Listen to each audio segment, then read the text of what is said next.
كنتو عن wanaagsan dadka daawanaya meel kasta oo joogtaan halkani waa Soomaali American TV oo si toos ah idinka soo gudbinayno studio-heena ku yaala magaalada Minneapolis gobolka Minnesota ee wadanka Mareykanka.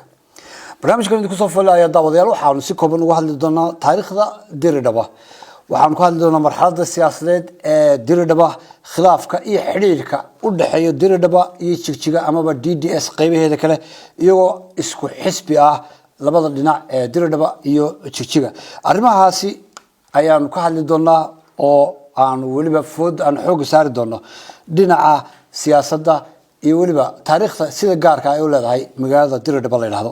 waxa ila joogo studio-heena maanta nagu soo boqday Cabdikariin Muuse Maxamed oo oday lagu naanayso oo isagoo ka tirsan jaaliyadda Diridhaba. marka hore Cabdikariin ku soo dhaw studio-heena marka hore. waan dhawahay cali xaraare mahadsanid adiga iyo wada telefishinka Soomaaliya American TV aad iyo aad baad mahadsantahay. aan su'aalaheena gudagalno marka ugu horeysa Diridhaba xagee ku taala exactly Diridhaba juqraafi ahaan waxa ku taala galbeedka Jigjiga koonfurta Djibouti iyo bariga Addis Ababa saddexda magaalo u dhaxaysa ay u dhaxaysa Jigjiga mise u jirtaa Jigjiga waxa u jirtaa ilaa 90 kilomitir Djibouti baa ka fog iyo Addis Ababa ilaa 300 bay u jiraan marka waa magaalo istiraatiijiyada oo inta Soomaalida macnaha saddexda magaalo waa weyn Addis Ababa iyo Djibouti iyo Jigjiga ay center u tahay bay u dhaxaysa center bay u tahay ha way maxay tahay marka magaalo ganacsiba maxaa ka socda meesha Diridhaba taariikhdeeda hadaan kaaga bilaabo magaalada Diridhaba Axmed Gurey ka soo bilow Soomaali baa deganeyd Soomaalida deganeyd deegaanka ilaa macnaha xuduudda ilaa waash ilaa intaan la gaarin macnaha xagga Ethiopia xagga xuduudda Soomaalida deegaanka Diridhaba magacyo iyo kala lahayd magaca koobaad waxa weeyaan Mililig ayaa u bixiyay macnaha Mililig wixii ka horeeyay Soomaalida taariikhdooda ma jirin way Mililig magaalada Diridhaba wuxuu macnaha u yaqaanay gurgura warada awraaja way Mililig waa laga soo gudbay way soo socotay macnaha dadka degan magacooda ugu magac daray way soo socotay Hayle Selassie imaaday way Hayle Selassie isagoo Soomaalinimada iyo macnaha Ethiopia expansion sameynaya boqortooyo ahaa isna magaciibu iyo accept gareeyay gurgura warada awraaja baa la dhihi jiray okay iyadoo sidaas jirto dagaalkii 77kii baa dhacay magaalada Diridhaba dagaalkii 77kii markuu dhacay Soomaalida halka degani waxay qayb laxad la ka qaadatay dagaalkii 77kii Soomaali galbeed way ka bacdi Soomaali galbeed dagaalkii markay qayb laxad la ka qaadatay Ethiopia magaaladii iyo dadkii deganaaba inay gacan laxad ku qaadato oo beerihi ay ka qaadato isla markaana beerihi iyo mashaariicii iyo wixii alaayeen Diridhaba geedan ka soo bixin ma jiro oo la cuno waa dhul beereed waa dhul beereed wana Highland okay hadaan ku soo koobo dhargii markuu gacanta ku dhigay beerihi ka qaatay cadaadis buu shaaray meeshii wuxuu sheegay dhargigu wax xukuumadda mingist way gacan cadaadis buu saaray dadkii beerihi baa laga wareegay qaxooti way noqdeen Soomaaliga qaxooti ku noqdeen dadkii deegaankaasi Soomaaliya darteed macnaha ka bacdi waa laga soo gudbay taariikhdan ku soo koobaya nimankii Tigreega markay Diridhaba uu mingistu qabsaday Ciise reerka la yiraahdo deegaanka marka xilliga ku soo biiray oo Soomaalinimo iyo gurgura maadaama walaalayihiin ay wada deganayeen Ciisana gurgura awraaja baa la dhahay gurgura markii xilligaad ka sheekaysay Mililig iyo dadkii meesha lagu magacaabay deegaanka ka ha way laakiin ka bacdi adigu Soomaalinimo iyo xiriirka Soomaalinimo iyadoo la xoojinayo Ciise la soo degay gurgura xagga Djibouti ka yimiday oo xuduud la lahaa ka bacdi xaafadaha la siiyay sida xaafad Ciise oo kale hadaan ku magacaabo way sidii bay ku walaaloobeen Soomaalida Diridhaba la isla dhigi jiray Ciisana gurgura awraaja ba marka loo bixiyay waa la isku daray way Ethiopiankuna Diridhaba u bixiyeen way isla markaana markay sheekada halka marayso Diridhaba waxa ka tagay dhargii macnaha wadanka waa kii marxalad revolution baa dhacday dhargii baa wadanka ka baxay waxa soo galay EPRDF nimankii Tigreega ahaa TPLF ka bacdi TPLF markay soo galeen Diridhaba deegaanka Diridhaba hadaan ku qaado caliyo magaaladu waa 9 degmo sagaal degmo magaalada nawaaxigeeguna meelaha ku wareegsanna waa 34 degmo way 34 ka degmo 20 gurguraale 7 ciisaale macna waa nawaaxigeeda ya way inta kalena qoomiyadaha kale Oromiya iyo herer qorlo hererida la dhaho iyo gaadsan reerka gaadsan la dhahay Soomaalida ayaa degan iyaguna macnaha deegaanka ma ku way magaalada dhexdeeda Soomaalida waa laga badan yahay nimankan Oromada la yiraahdo ka badan way ilaa 9 degmo magaalada 5 bay Oromo leedahay iyo dadka Ethioopiyaanka ama Tigray ama maxay ama Xamash laakiin magaalada Diridhaba la yiraahdo u badan yihiin iyagu badan yihiin way laakiin deegaanka nawaaxigeeda Diridhaba waxa la isla dhahaa waa council waa ilaa 40 degmo 40 ka degmo 9 baa magaalada dhexdeeda 5 Oromaale labana ciisaale labana gurguraale macnaha Soomaalida marka la yiraahdo ku magacaabantay dadka kale oo la deegaan iminka kasta Soomaalika xilka laga wada qabto wala wada maamulo laakiin waa inta badan marka taariikhda Diridhaba ku soo koobasaas way calo odayaan ku weydiiyay Diridhaba marka iminka iyaa ku magacaaban qowmiyadda Oromada mise qowmiyadda Soomaalida hadda qowmiyadda Soomaalida ku magacaaban Soomaalida ku magacaaban way maayir waa Soomaali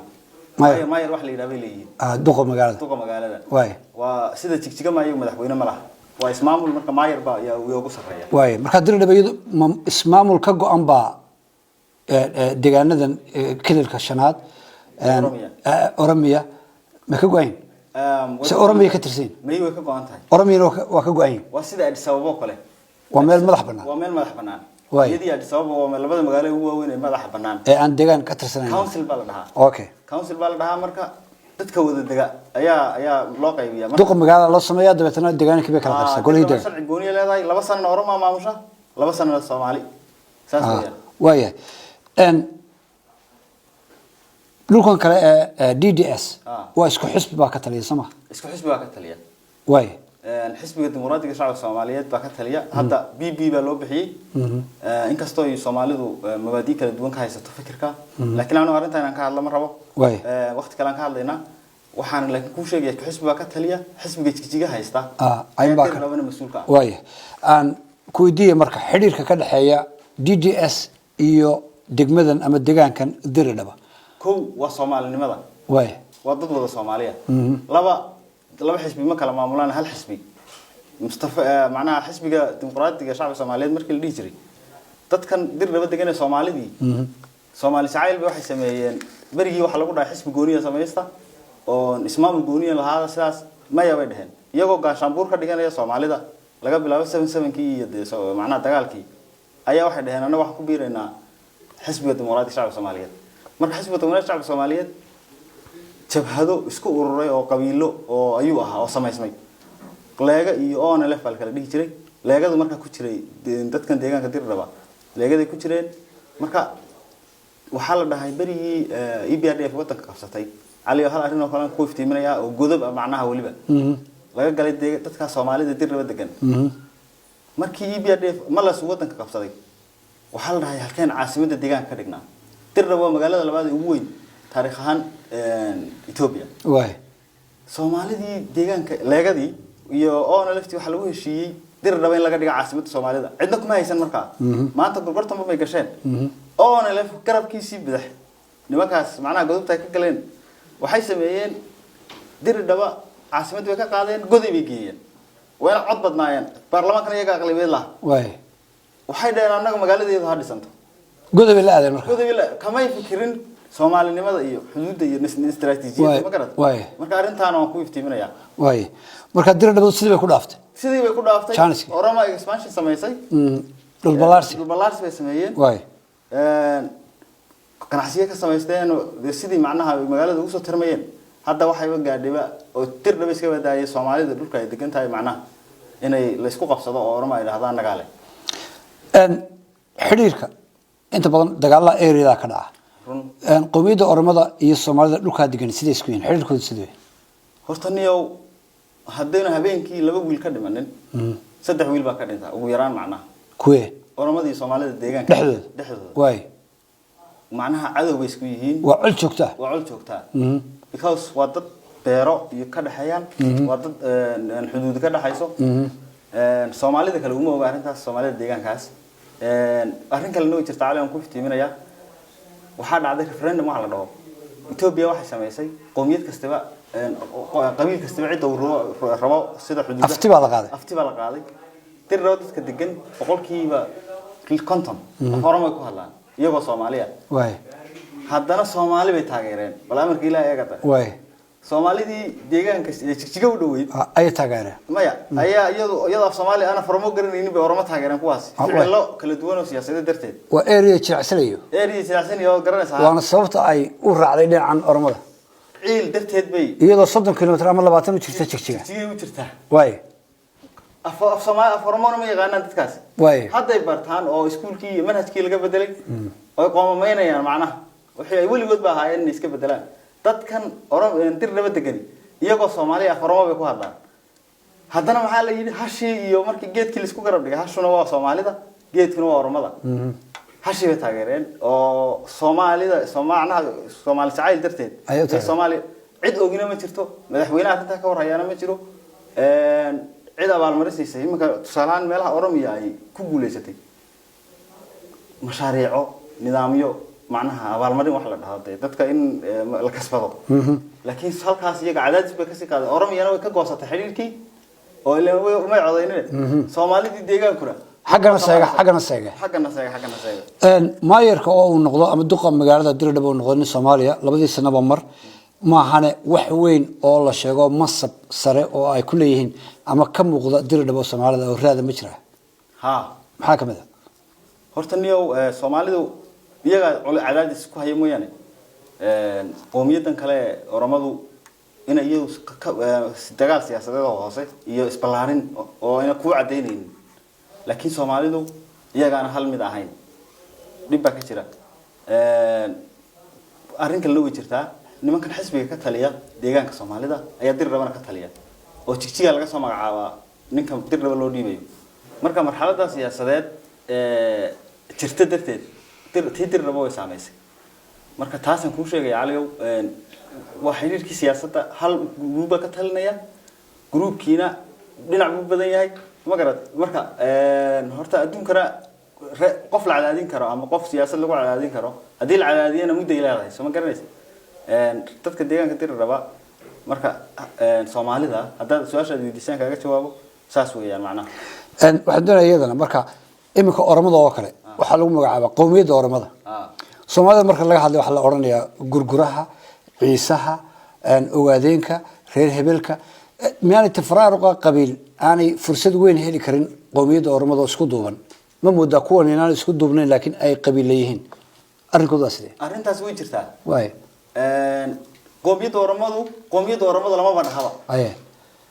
xisbiga hore xisbiga IBRDF ku dagaalgali jirtay waxa la socda Uraago waxa la socda Axmaaro waxa la socda Tigray Hereeri qowmiyadii kale Itoobiya dab iyo xaga daba ku wadata iyadoo tii Oromana wadata Soomaaliduna ciisi gurgure ayaa meesha degan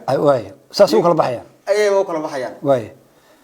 todobadii qabalay ciisa lahaa iyo 15kii gurgure lahaa kii gurgure sidoo cod ku heliya marka ama kii ciise sidoo cod ku heliya hadii Soomaalinimo ku dagaalamo iyaguna iska badaa macnaha istaraatiijiyad arrintaas waa su'aal muhiim weeyaan Oromadu waxay dhabar ku wadataa baan ku yiri BB imaka markii horena IBRDF Oromo lama dhigi jirin xisbiga IBRDF iyo xisbiga Soomaalida tartamaya xisbiga Soomaalidu laba u si kala baxaya marka dhibkaas jira xisbiga imika jira waxa moodaa in dadka qaarna ay taageersan yihiin qaarna ay ka soo horjeedaan khilaafka xisbiga ee Soomaalida dhexdoodu waa sidee isma niyow waa runta arrintaas way jirtaa madaxweynaha deegaanka iyo iswaanin isbedel ku yimid Ethiopia dhan buu isbedel ka dhacay geeska Afrika macnaha Ethiopia gaar ahaan ayuu isbedel ka dhacay ninkan madaxweynaha deegaanka Soomaalida waa loo han weynaa nin aqoon-yahana weeyaan qofka kartida macnaha lama dafiro intiisa ma garan nin dimuqraadiyadda macnaha u faradhuuban weeyaan oo waa dimuqraadi oo macnaha xorriyadda saxaafadda kale ogol yahay laakiin dadku waxay ku dhalilayaan maamul xumo tusaale ahaan arrinta Dirdhaba iyo Soomaalida deegaanka saami qaybsiga dadka reer Dirdhaba kuma qanacsana Cali oo haddaan tusaale kugu soo qaado gobolka Shinile la dhaho ama City dad baa wada degaa ciise 4 degmo degaa hawiye 1 degmo degaa gurgure 2 degmo degaa saasa loo degaa gadabuursi degmo degaa wala wada degaa afartii degmo waxay ku heleen reerkaasi 3 wasiir oo buuxa madaxweyne ku xigeenkii iyo 9 wasiir ku xigeen iyo 2 wakaalado واريما لقى يا بني معناها مصطفى عكسر مدحونا ديجانك ودليلها لو دليلي ودليلها لو سهم قيبسيغا غرغرنا هل وكالد وهيا وكالد ورابكي ما خيلا دهو عجيب معناها قدبورسي وزير بيلين يو غرغر دامان معناها انا قبيل dadka si kala saaraan laakiin waa sida wax loo qaybsado saham qayb macnaha jiritaankaaga hadii lagu xaqiro aan dhibaato kaaga iman soo garanaysa marka taas way jirtaa saham qaybsigu waa lagu dhaliyaa inagoo soo gabagabeynay barnaamijkeenan Cabdikariin Muuse Maxamed Oday waxaan ku siiyay bal fursad maxaa talaabo socon lahayd ayaa ku haboon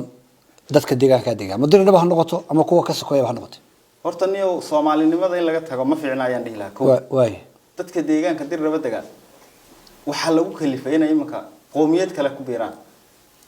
macna ciilkii inta ku batay oromiyana ku biiraan halka ka xanaaqaan kuwa kala galaan